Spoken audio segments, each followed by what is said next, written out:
मोदी सरकार विकसित भारत के संकल्प के साथ सिर्फ नारे नहीं बल्कि ठोस प्लानिंग के दम पर आगे बढ़ने का संकल्प दिखा रही है।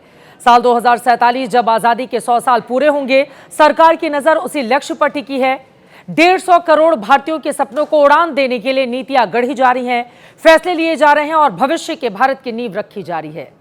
ये सरकार आज की जरूरतों तक सीमित नहीं बल्कि आने वाली पीढ़ियों के भारत को ध्यान में रखकर काम कर रही है। प्रधानमंत्री मोदी की ओर से इस बात पर जोर दिया गया और इसी सोच के तहत भारत दुनिया के अलग अलग देशों के साथ डील पर डील भी कर रहा है ताकि निवेश आए, तकनीकी के आए और भारत वैश्विक मंच पर और मजबूती से खड़ा हो।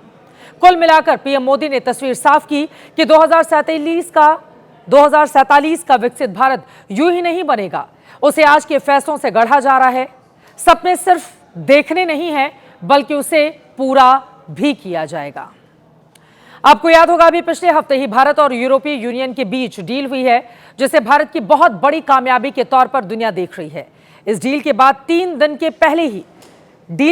3 दिन पहले अमेरिका से भी भारत की डील सील हुई है। भारत सरकार कह चुकी है कि इस डील से हर हिंदुस्तानी को फायदा होगा। विपक्ष के आरोपों पर सरकार जोर दे रही है कि किसानों के हितों से समझौता नहीं किया जाएगा। विपक्ष भ्रम फैला रहा है। प्रधानमंत्री का कहना यह है कि हमारा अन्नदाता ही है 2047 के भारत का भाग्य विधाता। यूरोपीय संघ का ट्रेड डील हो, अमेरिका के साथ अभी हुआ जो ट्रेड डील हो, अमेरिका के साथ ट्रेड डील होने के बाद विश्व को और भरोसा हो गया कि जो स्थिरता के एहसास हो रहा था अब गति का भी एहसास होने लगा है। अब विश्व के लिए शुभ संकेत। आदरणीय सभापति जी, इसका सबसे बड़ा लाभ हमारे देश के नौजवानों को होगा। और जब मैं नौजवान कहता हूं तो उसमें मध्यम वर्ग का भी नौजवान होता है, शहर का नौजवान भी होता है, गांव का नौजवान भी होता है, बेटा भी होती है, बेटी भी होती है। साथ कंधे से कंधा मिलाकर के खड़ा हूं। हिम्मत कीजिए, बढ़िए।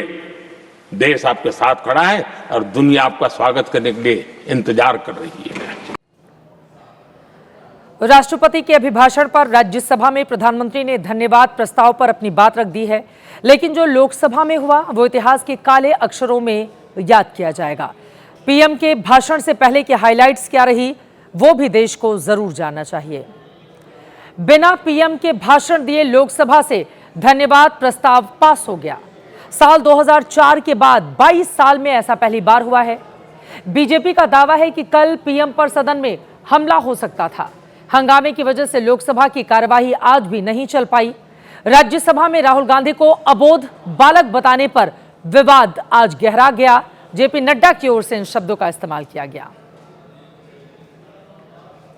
तो आज की संसद की बड़ी ब्रेकिंग ये रही, लेकिन लोकसभा में बीते 4 दिनों से हंगामा लगातार जारी रहा। सोमवार को शुरुआत तब हुई थी जब नेता विपक्ष राहुल गांधी बोल रहे थे।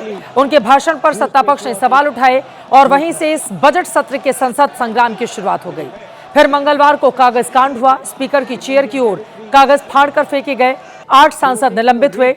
बुधवार को प्रधानमंत्री मोदी विपक्ष की महिला सांसदों की प्लानिंग की वजह से बोल नहीं पाए क्योंकि उनकी ओर से किसी अप्रत्याशित घटना को अंजाम दिया जा सकता था, जिसका जिक्र खुद स्पीकर महोदय की ओर से आज लोकसभा में किया गया। और आज गुरुवार को भी 4 बार सदन की कार्यवाही स्थगित करनी पड़ गई। 1 फरवरी को देश का बजट पेश हुआ था। 2 फरवरी को लोकसभा में राष्ट्रपति के अभिभाषण पर चर्चा शुरू हुई। उस दिन दोपहर तक सदन की कार्यवाही सही चल रही थी।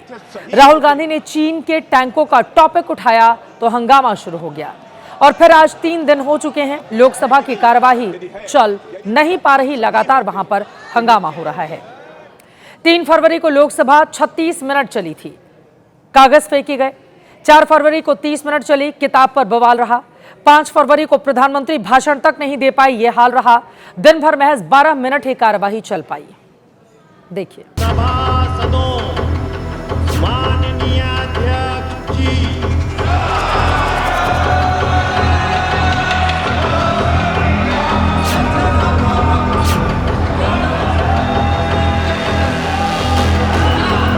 सदन की कार्रवाई आज 12 बजे तक के लिए स्थगित की जाती है। से पुनः आग्रह करता हूं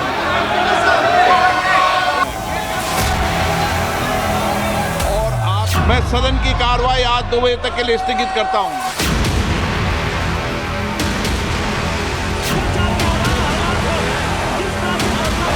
उनके जो हमारे दिनांक 5 फरवरी 2026 को प्रातः 11 बजे तक के लिए स्थगित की सभापति के कुर्सी पे बैठे थे उनके ऊपर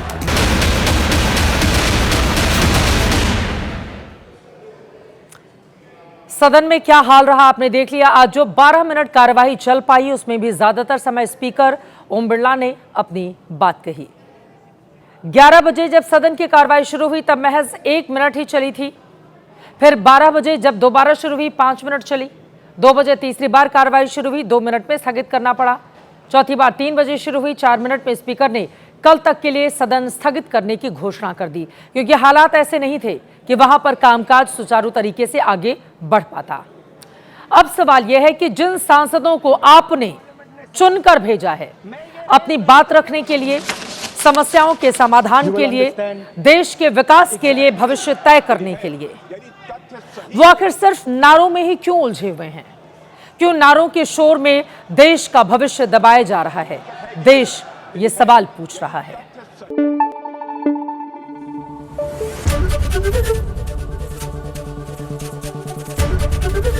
एबीपी न्यूज आपको रखे आगे।